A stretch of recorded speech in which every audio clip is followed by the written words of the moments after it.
அருட்பெருஞ்சோதி அருட்பெருஞ்சோதி தனிப்பெரும் கருணை அருட்பெருஞ்சோதி.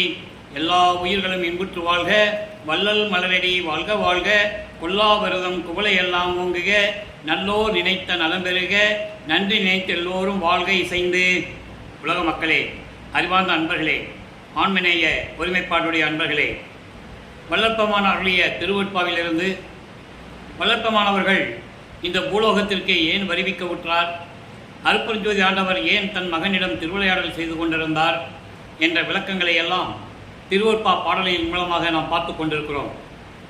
ஏற்கனவே நான் கூறியது போல இந்த பிரபஞ்சம் தோன்றிய காலத்திலிருந்தே 4 யுகங்களிலுமே, அதாவது கிரேத யுகம், திரேதயுகம், துவார யுகம், கலியுகம், இந்த 4 யுகங்களிலுமே பிரம்மன், திருமால், ருத்திரன், மகேஸ்வரன், சதாசிவம் போன்ற இந்த 5 பதத்தலைவர்கள் 5 தொழில்களையும் செய்து கொண்டிருந்தார்கள்.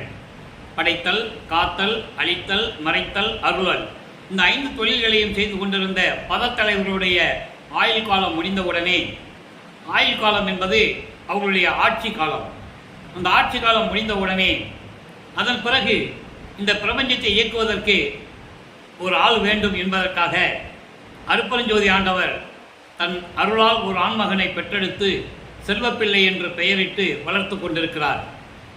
பிரம்மன், திருமால், ருத்திரன், மகேஸ்வரனுடைய முழு காலம், ஆட்சி காலம் முடிந்தவுடனே அவருடைய 4 தொழில்களையும் சேர்த்து சதாசிவம் செய்து கொண்டிருக்கிறார். சதாசிவத்தினுடைய அந்த பதவி காலம் முடியும் காலகட்டங்களில் 51 ஆண்டுகள் பாக்கி இருக்கும்போது தன் மகனை ஒரு தாயின் வழியாக இந்த பூலோகத்திற்கு வருவிக்க செய்தார் அருட்பெருஞ்சோதி ஆண்டவர்.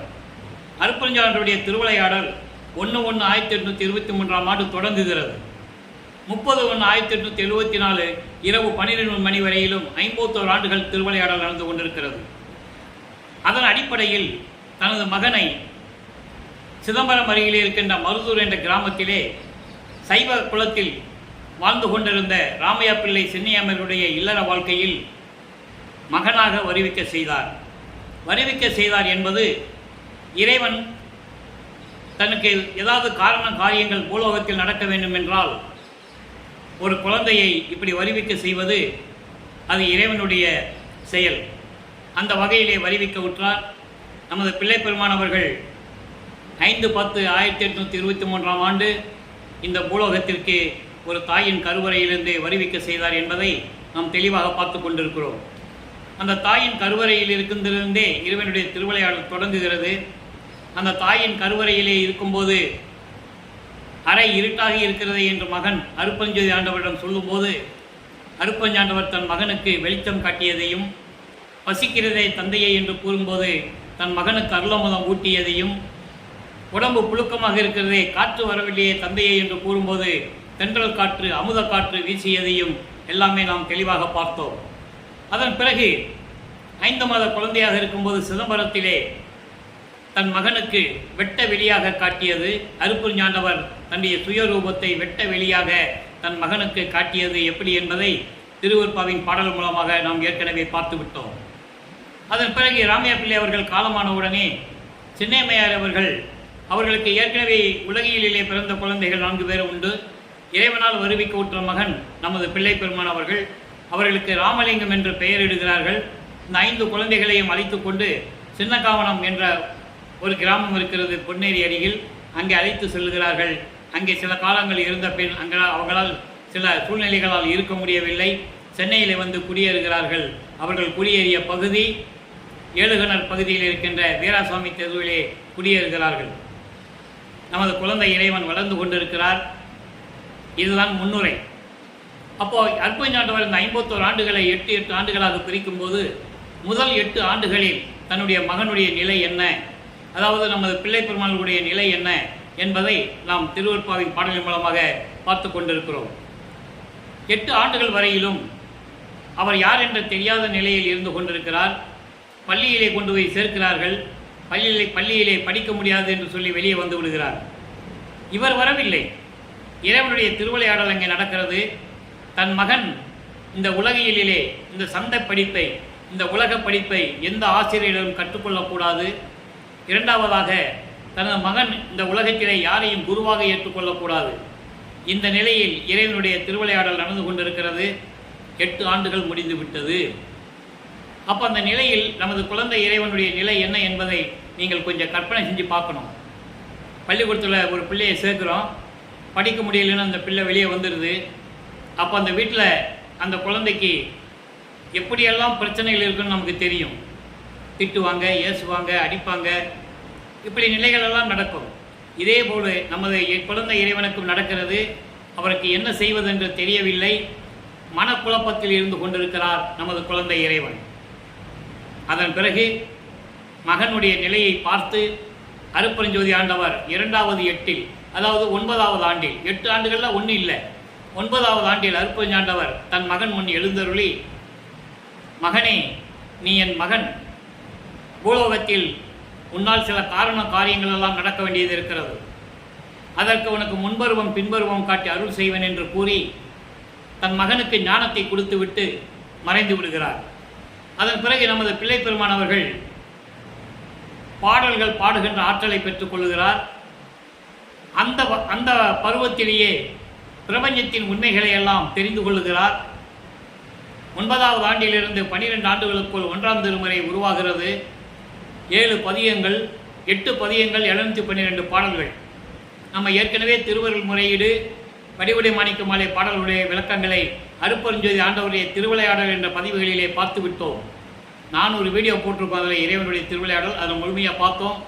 இன்னும் மீதி இருக்கின்ற நிலைகளை, வளர்ப்பமானுடைய உண்மையான நிலை என்ன என்பதை பாடலின் மூலமாக நாம் விளக்கி கொண்டிருக்கிறோம்.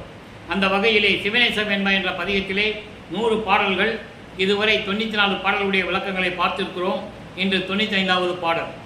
ஒவ்வொரு பருவத்திலும் இறைவனுடைய மகன் வள்ளற்பெருமானவர்கள் எந்த நிலையில் இருந்தார் என்பதை நாம் பார்த்து கொண்டிருக்கிறோம். சிவநேசன்பா 95வது பாடல். நல்லா கவனிக்கணும். இப்போ வள்ளற்பெருமானுக்கு அருட்பெருஞ்சோதி ஆண்டவர் யாருன்னு தெரியாது, சுத்த சன்மார்க்கம் இருக்கிறது என்னன்னு தெரியாது. சிவபெருமானை தலைவனாக ஏற்றுக்கொண்டு, சைவ சமயத்தின் தலைவன் சிவபெருமான், சைவ சைவத்தின் தலைவன் சிவபெருமானை ஏற்றுக்கொண்டு நமச்சிவாயா, சிவாய நம, ஓம் சிவாயா, சிவசிவாய் என்ற மந்திரங்களை சொல்லி சரியை கிரியை யோகம் என்ற 12 நிலைகளில் இருந்து கொண்டிருக்கிறார். இப்போ இந்த பாடலை பார்க்க போகிறோம், கவனிங்க. கோலாக்கி கொள்ளும் கொடியேனையும் அன்னை சொல்லுகிறார் சிவபெருமான்கிட்ட, கோலாக்கி கொள்ளும் கொடியேனையும் எனக்கு ஓர் ஆளாக்கி கொள்ளற்கு அமையேல் நீலாக்கும் சங்கேச வேணி சிவனே என் ஆணவத்திற்கு எங்கே இடம் காண் இயம்பு. சிவபெருமானை கூறுகிறார். இப்போ அவருக்கு வயசு 12 ஆண்டுகள். வயது என்று கூட சொல்லக்கூடாது, ஏன்னா இறக்கிறவனுக்கு தான் வயது உண்டு. இவர் ஒவ்வொரு யுகத்திலேயும் இருந்தவர். ஊழிதோறு ஊழி உழப்புறாது ஓங்கி வாலி என்று எனக்கு வாய்த்த நன்னிதியே என்று கூறுவார். ஊழிதோறு ஊழி உழவினும் அழியா உடம்பை அளித்தனன் என்று கூறுவார். யுகங்கள் அழிந்துவிடும், இவர் உடம்பு அழியாது. இறைவனுடைய மகன் அவர். ஆகையிலே அவர் சொல்லுகிறார், எப்படி சொல்றார் பாருங்க. அதாவது, உன்னாலே பூலோகத்திற்கு வருவிக்க உற்று துன்பங்கள் துயரங்களை எல்லாம் அனுபவிக்கும் இந்த கொடியேனை உன்னுடைய அடியனாக்கி கொள்ளவில்லை என்றால், என்னை ஏற்றுக்கொள்ளவில்லை என்றால் நான் என்ன செய்வேன் சிவனே? நீண்ட பின்னிய செஞ்சடை உடைய சிவனே, நான் என்ன செய்வேன்? நான் எங்கே போய் இருப்பேன்? எனக்கு எங்கு அடைக்கலாம் என்று நீயே சொல்லு. என்ன ஒரு தாயின் கருவையில் 10 மாதம் இருக்க வச்ச, இருட்டறையில் இருந்திருக்கேன். வெளியே வந்த பிறகு, இந்த பூலோகத்திற்கு வருவி கூட்ட பிறகு துன்பங்களையும் துயரங்களையும் அனுபவித்துக் கொண்டிருக்கிறேன். இந்த கொடியனாகிய என்னை நீ அடியனாக ஏற்றுக்கொள்ளாவிட்டால் நான் எங்கே போய் அடைக்கலம் என்று சொல்லுவேன்? நீயே சொல்லு. செஞ்சடை உடைய பின்னிய சடை உடைய சிவனே, நீ பதில் சொல்லு என்று சொல்லி சிவபெருமானிடம் கூறுகிறார். ஏனென்றால் அவருக்கு மனநிலை அவ்வளவு அழுத்தத்தில் இருந்து கொண்டிருக்கிறார். ஆட்கொண்ட பிறகும் அருள் கிடைக்கவில்லை. இவர் தேடி தேடி சிவனை போற்றி போற்றி பாடி விண்ணப்பம் வைத்து முறையீடு செய்து கொண்டிருக்கிறார். எந்த விதமான பலனும் இல்லை. சரி, இனிமே என்ன செய்கிறது அப்படின்னு சொல்லி ஞானத்தை பெற்றுவிட்டார் அல்லவா? 13வது ஆண்டில் அவர் இங்கிருந்து ஏழுகணர் பகுதியிலிருந்து வள்ளலார் நகர்னு பேர் இதுக்கு. இப்போ அதுக்கு பேர் திருவொற்றியூருக்கு. அங்கே திருவொற்றியூருக்கு சென்று தியாகராஜ பெருமானை வழிபடலாம் என்று திருவொற்றியூருக்கு செல்லுகிறார். மனம் அவரை தூண்டி விடுகிறது. தூண்டி விடுகிறது என்று சொல்வதை விட இறைவனுடைய அருட்பெருஞ்சாற்றுடைய திருவிளையாடல் அங்கே நடக்கு. மனதை தூண்டி விடுகிறார். என் மகனை திருவொற்றியூருக்கு அழைத்து செல், அவன் சிவபெருமானை வழிபட வேண்டும்.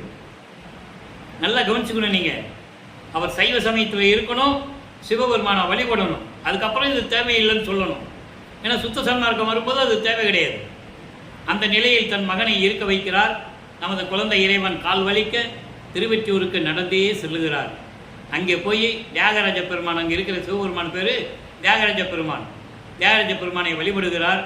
எந்த விதமான பலனும் இல்லை. இரண்டாம் திருமுறை உருவாகிறது. 113 பதியங்கள், 1207 பாடல்கள்.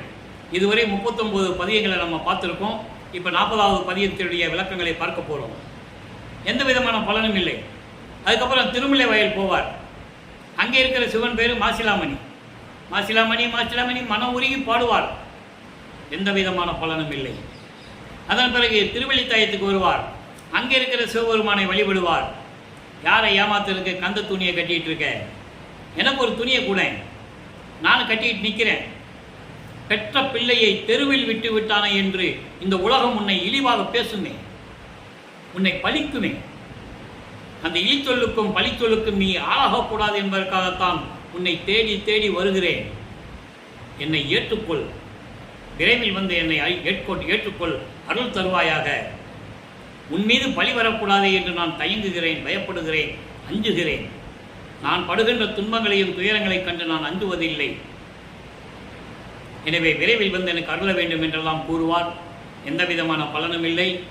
அதன் பிறகு அங்கேயே சொல்லிட்டு வந்துடுவார், இனிமேல் உன்னை தேடி கால் வலிகள்லாம் நடந்து வர முடியாதுப்பா என்னால் அப்படின்னு சொல்லிட்டு நிரந்தரமாக திருவொற்றியூருக்கு சென்று கொண்டிருக்கிறார். 40வது பதிகம் அடிமை திறத்து அலைசல். அதாவது இறைவனுடைய வல்லமையை பற்றி ஆராய்ந்து சொல்லுவது. எப்படி சொல்கிறாரு நல்லா கவனிக்கணும். ஏன்னா இங்கே பதிகம் 40 எப்படி சொல்கிறாரு, சுத்த சன்மார்க்கத்தை பெற்ற பிறகு 6ஆம் திருமுறையில் 40வது பதிகத்தில் எப்படி சொல்கிறார் என்று உங்களுக்கு புரியணும். ஏன்னா காலமாக யுகங்கள் அழிஞ்சு போச்சு. அந்த யுகத்தில் தோன்றிய மார்க்கங்கள் அழிஞ்சு போச்சு. உதாரணமாக கிரேத யுகத்திலே கலங்க மார்க்கம், திரேத யுகத்திலே திராவக மார்க்கம், துவாபர யுகத்திலே நவநீத மார்க்கம், இங்கே கலியுகத்திலே பஸ்ம மார்க்கம். இந்த மார்க்கங்கள்லாம் அழிஞ்சு போன பிறகு அப்புறம் புதிய மார்க்கங்கள் தோன்றுது. தசா மார்க்கம், சர்புத்திர மார்க்கம், சக மார்க்கம், சமய மார்க்கம். இது 4 சமய குறவுகளுக்குரியது. திருநாவுக்கரசர் தச மார்க்கத்தை சேர்ந்தவர், திருஞான சம்பந்தர் சர்புத்திர மார்க்கத்தை சேர்ந்தவர், சுந்தரர் சக மார்க்கம், இறைவனை தோழனாக ஏற்றுக்கொண்டது. இவர் சமய மார்க்கம், வாதவூரான் என்ற மாணிக்கவாசகர். ஆக முந்தைய மார்க்கங்கள் எல்லாம் அழிந்த பிறகு இந்த 4 மார்க்கங்களும் உருவாகிவிட்டது. அதன் பிறகு மதங்கள் உருவாக்கிவிட்டது, சமயங்கள் உருவாகிவிட்டது. சைவம், வைஷ்ணவம், கௌபாரம், காணாபத்தியம், சக்தம், சௌரம் என்ற சமயங்கள் உருவாகிவிட்டது. அந்தந்த சமயங்களுடைய தலைவர்கள் இருக்கிறார்கள். சைவ சமயத்தின் தலைவன் சிவபெருமான், வைஷ்ணவ சமயத்தின் தலைவன் திருமால், காணாபத்தியத்தின் தலைவன் விநாயகன், கௌபாரம் தலைவன் முருகன், சக்தத்துடைய சமயத்துடைய தலைவி அம்மை சக்தம். அதுக்கு பிறகு சூரியன், சௌரம். இப்படி தலைவர்களெல்லாம் உருவாக்கி விட்டார்கள். அதெல்லாம் தேவையில்லை, அதெல்லாம் முடிந்துவிட்ட நிலையில் கலியுகம் 1900 ஆண்டில் முடிந்துவிட்டது. அதன் பிறகு சதுர்யுகம் தோன்றுகிறது. சக்தியுகம் என்று கூறுவார் வள்ளற்பமானவர்கள், ஒளியுகம் என்றும் கூறுவார். இந்த யுகத்தில் வாழ்ந்து கொண்டிருக்கிற மக்களுக்கு ஒரு ஆன்மீக மார்க்கம் வேண்டும். அந்த ஆன்மீக மார்க்கம் சமரசமாக இருக்க வேண்டும். அதற்காகத்தான் அருட்பெருஞ்சோதி ஆண்டவர் சுத்த சன்மார்க்கத்தை உருவாக்கி அதை தன் மகையின் கையில் கொடுத்து உலக மக்களை எல்லாம் சுத்த சன்மார்க்கத்தில் சேர்த்து உலக மக்கள் எல்லாம் இன்புற்று வாழ வேண்டும், உலக மக்கள் எல்லாம் மரணமில்லா பிறவில் வாழ வேண்டும் என்பதற்காகத்தான் தனது மகனை இந்த பூலோகத்திற்கு ஒரு தாயின் வழியாக வருவிக்க செய்து 33 ஆண்டுகள் சென்னையிலே இருக்க வைத்து சமயங்களிலே ஈடுபட வைத்து அப்புறம் அதை பொய் என்று பொய் என்று சொல்லிவிடு என்று சொல்லுகிறார். அதை தான் பார்த்து கொண்டிருக்கிறோம். ஆக இந்த 40வது பதிகத்தில் இருக்கின்ற பாடலை பாருங்க. இந்த விளக்கங்களை நாம் தர வேண்டி இருக்கிறது, மக்களுக்கு புரிய வேண்டும். ஏன் வள்ளற்பெருமான் சென்னையிலே 39 வருஷம் இருந்தார் அப்படின்னு சொல்லணும்ல. அதுக்கப்புறம் எப்படி சுத்த சன்மார்க்கம் வாங்கினாரு, அதுக்கப்புறம் என்னென்ன நடந்தது, இறைவனுடைய திருவிளையாடல் எப்படியெல்லாம் நடந்தது அப்படின்னு சொல்லணும். புராணங்களில் சொல்லப்பட்ட அத்தனை திருவிளையாடல்களையும் சொன்னார்கள். திருவருட்பாவனுடைய திருவிளையாடல் யாரும் சொல்லலையே, அதனால மக்களுக்கு தெரியல. அதனால் இறைவனுடைய என் தந்தை வள்ளற்பெருமான் கொடுத்த அருளின்படி என் மீது காட்டிய தயவையும் கருணையும் காட்டி அந்த விளக்கத்தை எனக்கு கொடுத்ததனால் உங்களிடம் நான் சொல்லிக் கொண்டிருக்கிறேன். பாடலை பாருங்க. புகழே விரும்பி தன்னை பற்றி சொல்லுகிறார் திருவொற்றியூர்களை வச்சு. நீ என்ன இந்த பூமிக்கு வர வச்சுட்ட, என்னுடைய நிலை என்ன? புகழே விரும்பி புலம் இழந்தேன், போந்து உன் பதத்தை போற்றுகிறேன். இகிலேன் என்னை நாம் ஒற்றியப்பா, என்னை மதித்தேன், என்னை மதித்தேன். இருள் மனத்தேன், இருள் மனத்தேன். திகழ் ஏழு உலகில் என்னை போல் ஓர் சிறியர் அறியேன். தீவினையை அகலேன் எனினும் என்னை ஆளாது அகற்றல் அருளுக்கு அழகன்றே. இங்க பாரு, என்ன இந்த பூலோகத்துக்கு கொண்டு வந்துட்ட. நானும் கெஞ்சி கெஞ்சி பார்க்குறேன், கெஞ்சி பார்க்குறேன், கூத்தாடி பார்க்குறேன், அழுது பார்க்குறேன். நீ ஒன்றும் சரி உன் காதில் கேட்குற மாதிரி எனக்கு தெரியல. நான் என்ன பண்ண முடியும்? நான் என்னுடைய புகழையே விரும்பி நினைத்து, அதாவது நான் புகழையே விரும்பி அறிவு இழந்தேன். உன்னை அடைந்து உன்னை போற்றுவதற்கு, உன் திருவடியை போற்றுவதற்கு மறந்தேன். அந்த நிலையில் நான் இருந்து கொண்டிருக்கிறேன். அதோடு மட்டுமல்ல, என்னை தாழ்த்தியதே இல்லை. நான் என்னை உயர்வாக பேசிக் கொண்டிருக்கிறேன். என்னை நான் தாழ்த்தியதே இல்லை. ஒற்றையப்பா, என்னை மதித்தேன், உன்னுடைய திருவடியை நான் மதிக்கவில்லையே. அதுக்கு யார் காரணம்? நீதான் காரணம். நீதான் எனக்கு பதில் சொல்லணும். எப்படி? இருள் மனத்தேன், என் மனதில் அறியாமை சூழ்ந்து கொண்டிருக்கிறது, இருள் சூழ்ந்து கொண்டிருக்கிறது. எனக்கு அறிவு விளங்கவில்லை, அறிவு விளங்கவில்லை, இருள் சூழ்ந்து கொண்டிருக்கிறது. இந்த 7 உலகில் என்னை போல யாருமே சிறியவனாக இருக்க முடியாது. இந்த 7 உலகில் அதுக்கு ஒரு விளக்கம் கூறுகிறார்.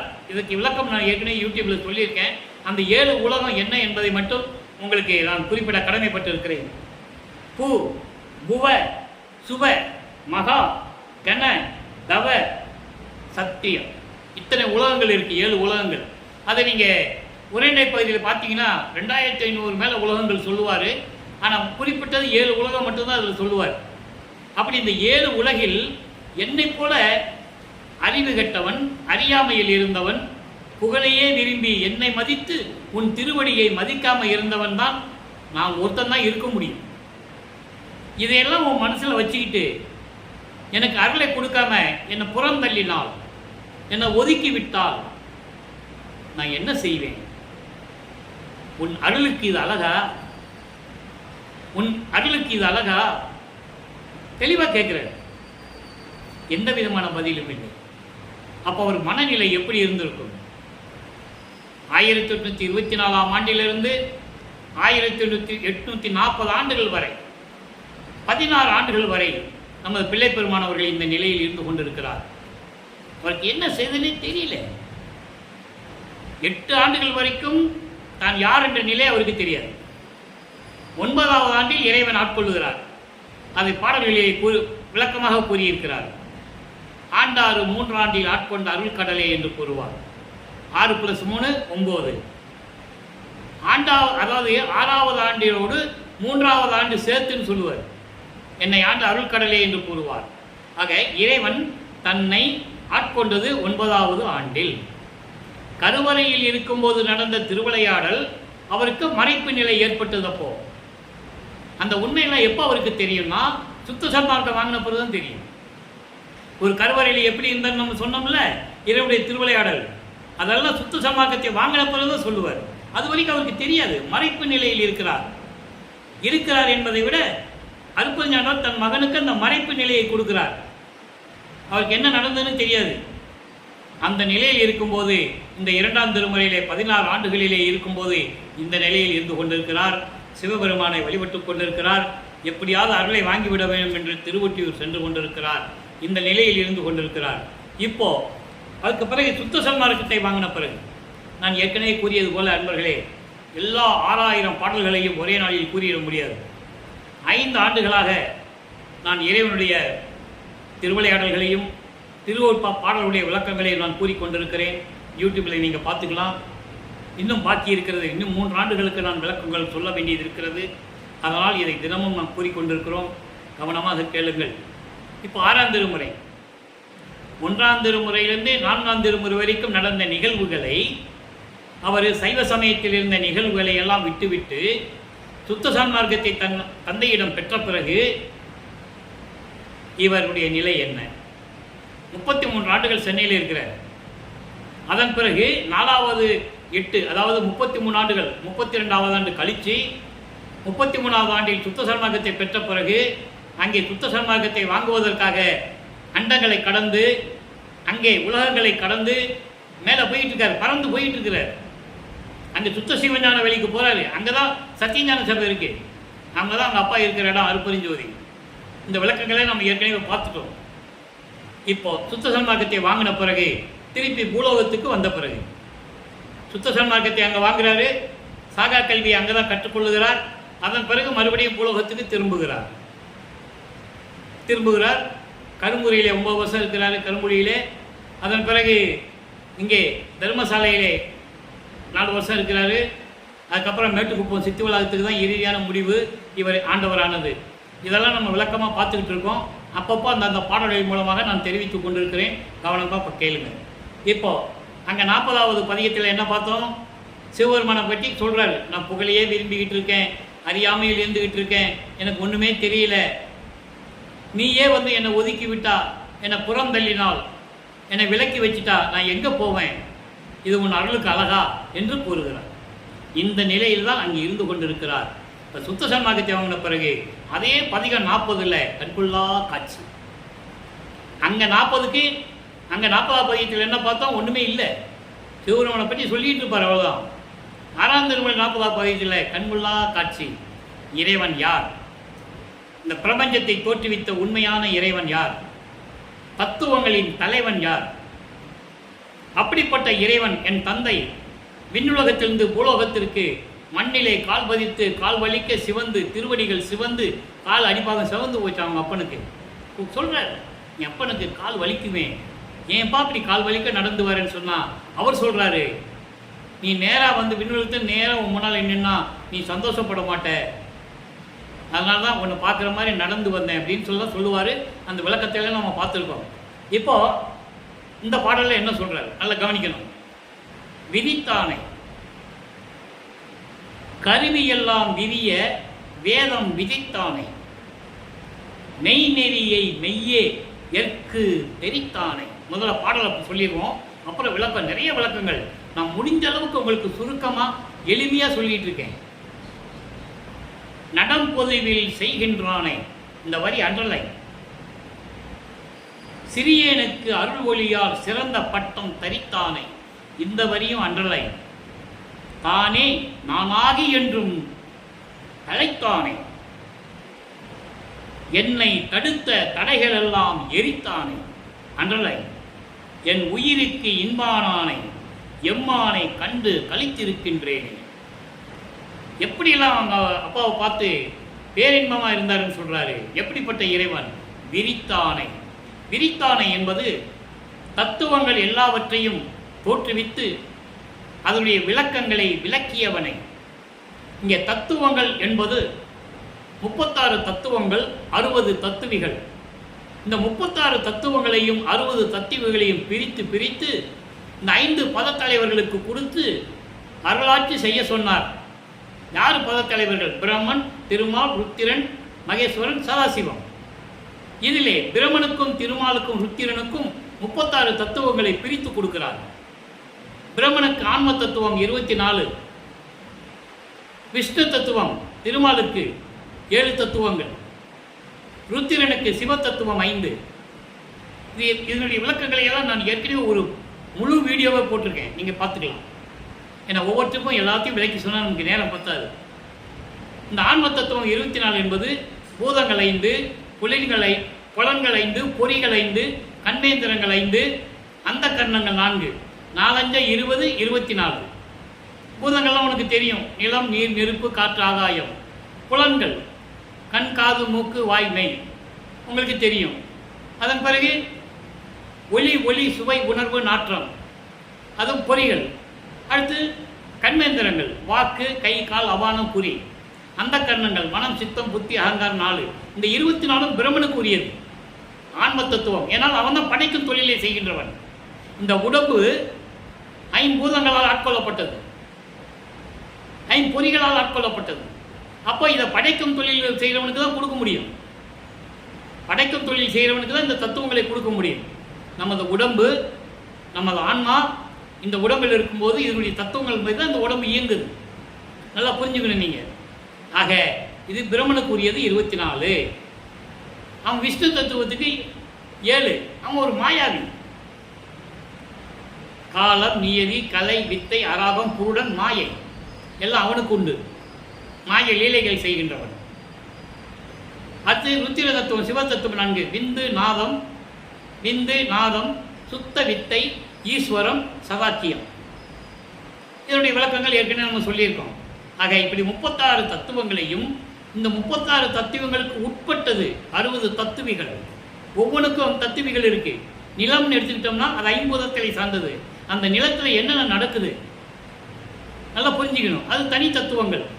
இப்படி 96 தத்துவங்களையும் உருவாக்கி எல்லாவற்றையும் விளக்கமாக எனக்கு விளக்கியவனை, தத்துவங்களை தனித்தனியாக கடந்தேன், தத்துவாதீத மேலையில் சித்தியல் முழுதும் தெரிந்தேன், அவை மேல் சிவநிலை தெரிந்திட சென்றேன். எங்கே போனார்? சுத்த சிவஞான வழிக்கு. இங்கே இருக்கிறவங்க என்ன சொல்லிட்டு இருக்காங்க? மாட்டு வண்டி கட்டிக்கிட்டு ஊராக போனார், நடந்து போனாருன்னு சொல்லிட்டு இருக்காங்க. எப்படி அது? நல்லா புரிஞ்சுக்கணும். நீங்கள் எல்லாமே உண்மைகளை மறைத்து சொன்னார்கள். வளர்ப்புமனை பற்றி யாரும் உண்மையை கூறியதில்லை, ஒரு ஆள் கூட கிடையாது. இப்போ அந்த நிலையில் இருக்கும்போது கருவி எல்லாம் விரிய வேதம் விதித்தானே. வேதங்களை படைத்தது யார்? ரிக்வேதம், யசுர்வேதம், சாமவேதம், அதர்வண வேதம். வேதங்களை படைத்தது அருப்பெருஞ்சோதி. அந்த கருவி எல்லாம் என்பது புறத்தத்துவங்கள். புறத்தத்துவங்களை விளக்கியது வேதங்களை படைத்தது அருப்பெருஞ்சோதி. அப்படிப்பட்ட இறைவன் படைத்தது அருப்பெருஞ்சோதி, வேதங்களை படைத்தது. ஆனால் வேதங்கள் அருப்பெருஞ்சோதியை வணங்கவில்லை, சிவனை கூட வணங்கவில்லை. இந்திரனையும் சிறு தெய்வங்களையும் பிரம்மனையும் வணங்கி கொண்டிருந்தன வேதங்கள். நல்லா புரிஞ்சுக்கணும் நீங்க. அதர்வண வேதம் முழுவதுமாக பிரம்மனை பற்றி பாடியது. ரிக் வேதம் இந்திரனை பற்றி பாடியது. யசுர்வேதம் சிறு தெய்வங்களை பற்றி பாடியது. சாம இரவெல்லாம் சிறு தெய்வங்களாம் எப்படி நடமாடுன்றதை பற்றி பாடியது. ஆக இப்படியெல்லாம் வேதங்களை படைத்தும் கூட அந்த வேதங்களை அடக்கி ஆள்பவன் அருப்பெருஞ்சோதி ஆண்டவர். அடுத்து சொல்றா பாருங்க, மெய்நெறியை மெய்யே. மெய்நெறி என்பது உண்மையான நெறி என்பது சுத்த சன்மார்க்க நெறி. அந்த நெறிதான் உண்மையாக இருக்கின்ற நெறி என்று எனக்கு விளக்கிய அப்படிப்பட்ட அருப்பெருஞ்சோதி ஆண்டவரே. மெய்யே என்பது அருப்பெருஞ்சோதி ஆண்டவர் தனது தந்தையை சொல்லுகிறார். சொல்லிட்டு இதெல்லாம் எற்கு தெரித்தானை. எற்கு என்பது எனக்கு, மகனுக்கு பூரா விளக்கி சொன்னாராம். தத்துவங்களை விளக்கி சொன்னாராம், அதனுடைய புறத்தத்துவங்களையும் விளக்கி சொன்னாராம்.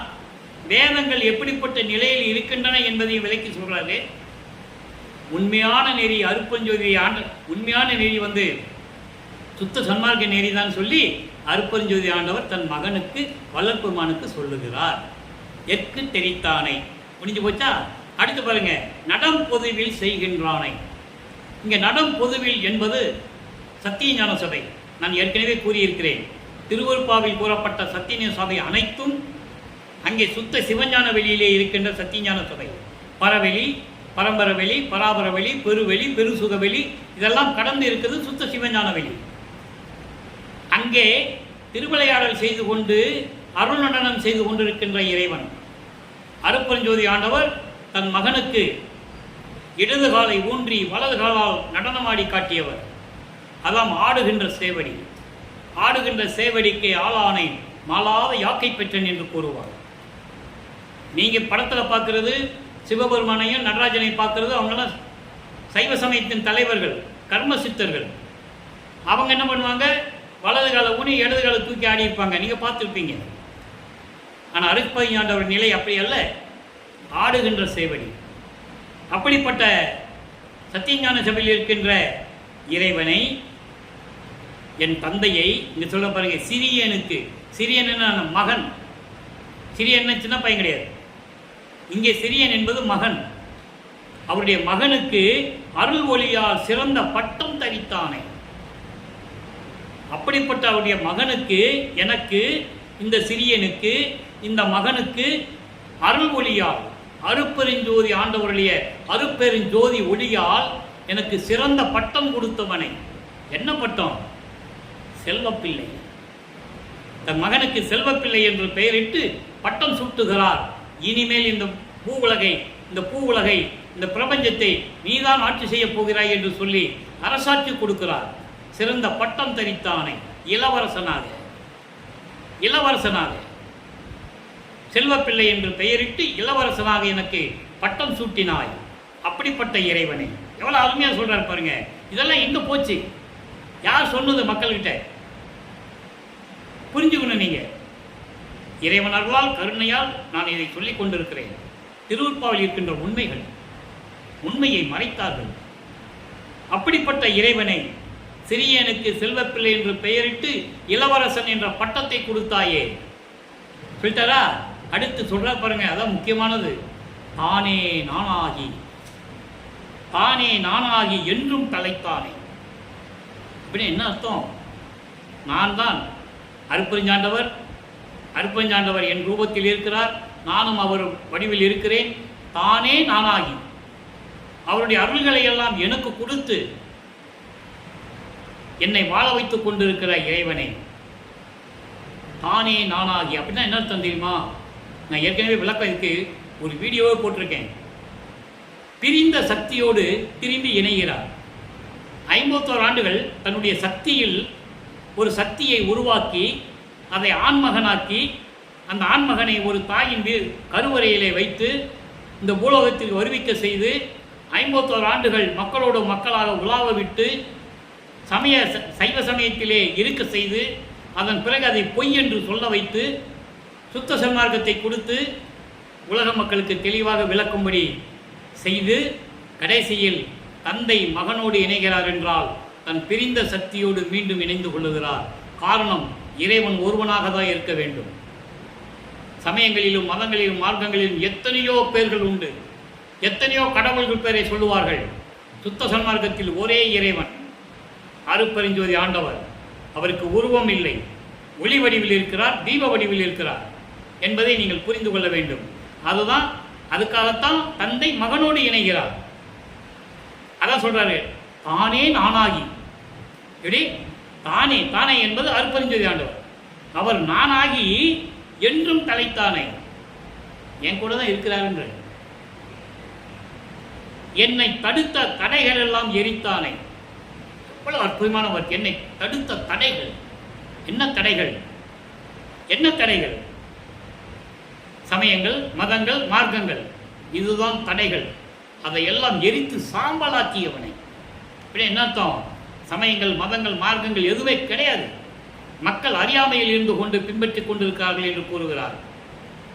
அப்படி சமயங்களையும் மதங்களையும் மார்க்கங்களையும் எரித்து சாம்பலாக்கியவனை. அதுதான் என்னை தடுத்தது. அப்போ எனக்கு தெரியல, அறிவு விளங்கலை, அற்ப அறிவாக இருந்தேன்னு சொல்கிறார். புரிஞ்சுக்கணும். அந்த நிலையில் இருந்து கொண்டு இருக்கும்போது எனக்கு தெரியல, அதுக்கப்புறம் எனக்கு தெரிவித்தார். அதுக்காக தான் வருவிக்க விட்டேன். அகத்தை கருத்து புறத்தை வெளுத்திருந்த உலக அனைவரையும் சகத்தை திருத்தி சன்மார்க்கத்தை அடைவித்திட. அதுதான் தடைகள். சன்மார்க்கத்தை அடைவித்திட என்ன சொல்றாரு? இகத்தை பரத்தை பெற்று மகிழ்வதற்கென்றே உலக மக்கள் இந்த உலகத்திற்கு மக்கள் எல்லாம் மகிழ்வோடு இருக்கணுமா, மகிழ்ச்சியா இருக்கணுமா, அதற்காகவே என்னை உகத்தை இறைவன் வருவிக்க விட்டேன், அருளை பெற்றேனே. இந்த ஒரு பாடல் போதும் இறைவன் வல்லற்பெருமான் யார் என்று கூறுவதற்கு. அப்படிப்பட்ட இறைவனுடைய மகனை, வள்ளல் பெருமானை, 5 தொழில்கள் செய்து கொண்டு இந்த பிரபஞ்சத்தை இயக்கிக் கொண்ட இறைவனை துறவி என்று சொன்னார்கள், சீர்திருத்தவாதி என்று சொன்னார்கள், பாடலாசிரியர் என்று சொன்னார்கள். அவரை இறைவனுடைய மகன் என்று யாருமே ஒருத்தர் கூட சொல்லவில்லை. இந்த ஆதங்கம் இந்த வள்ளலார் ஊழியனுக்கு உண்டு. காரணம், எல்லா விளக்கங்களையும் எனக்கு கொடுத்து விட்டார், அதனால் வெளியில் சொல்லாமல் இருக்க முடியவில்லை. ஆக தானே நானாகி என்றும் தலைத்தானே எரித்தானே, என் உயிருக்கு இன்பானானே, என் உயிருக்கு பேரின்பமான இறைவனை, எம்மானை, எனது தந்தையை, எனது அரசனை, எனது கோமானை கண்டு கழித்திருக்கின்றனே என்று சொல்லுகிறார். இந்த பாடலை தனித்திரளங்கள் என்ற ஒரு பதிகம் இருக்கிறது, 110வது பதிகம். அதிலே 46வது பாடலில் சொல்லுவார், அங்கேயும் சொல்லுவார், நான் ஆனான் தான் ஆனான் நானும் தானும் ஆனோம், தேனானான் தெல்லாமுதாய் தித்தித்து நிற்கின்றான், வானானான் ஞான மணிமன்றில் ஆடுகிறான். இதை ஏன் சொல்றேன்னா, இந்த ஞான மணிமன்றம் இருக்குல்ல, அதை இங்கே என்ன சொல்றாரு, நடம் பொதுவில் செய்கின்றானை. நடம் பொதுவில் என்பது பொதுவில் என்பது சத்தியஞான சபை. அதை இங்கே சொல்றாரு, ஞான மணிமன்றில் ஆடுகின்றான். அதுக்கு சொல்ற கோணானான் எண்ணுள் குலாவி குலவுகின்ற கோமானை, கோணானான் எண்ணுள் குலாவுகின்ற கோமானை. அப்ப இறைவன் தன் உள்ளத்தில் வந்ததை சொல்ற. ஆக நண்பர்களே, வல்லப்பமானவர்களுடைய நிலை என்ன, அருள் நிலை என்ன என்பதை நாம் தெளிவாக பார்த்து கொண்டிருக்கிறோம். நீங்களும் சுத்த சன்மார்க்கத்தில் இணைந்து அருப்பஞ்சோதி ஆண்டவரை வணங்கி, ஜோதி வடிவில் இருக்கின்ற இறைவனை வணங்கி, குலையும் தவிர்த்து உயிர் இரக்கத்தோடும் நெய்யத்தோடும் ஜீவகாரணிய ஒழுக்கத்தோடும் இந்த உலகியலிலே நீங்கள் வாழ்ந்து நோயற்ற வாழ்வில் இருக்க வேண்டும், மரணமில்லா பெருவாழ்வில் இருக்க வேண்டும் என்று இறைவனுடைய தயவோடையும் கருணையோடையும் இந்த வள்ளலார் ஊழியன் ஆசி பெற்றவன் என்ற முறையில் உங்களை வணங்கி வாழ்த்தி விடைபெறுகிறேன். நன்றி, வணக்கம். அருட்பெருஞ்சோதி அருட்பெருஞ்சோதி தனிப்பெருங்கனை அருட்பெருஞ்சோதி. தினமும் இறைவனுடைய திருவிளையாடல்களும் நமது பிள்ளை பெருமானும் வளர்ப்பெருமானுடைய இறை நிலைகளும் தினமும் விளக்கம் உங்களுக்கு கிடைக்கும். கேட்டு மகிழ்ந்து இறைவன் அருளை பெற்றுக்கொள்ளுங்கள்.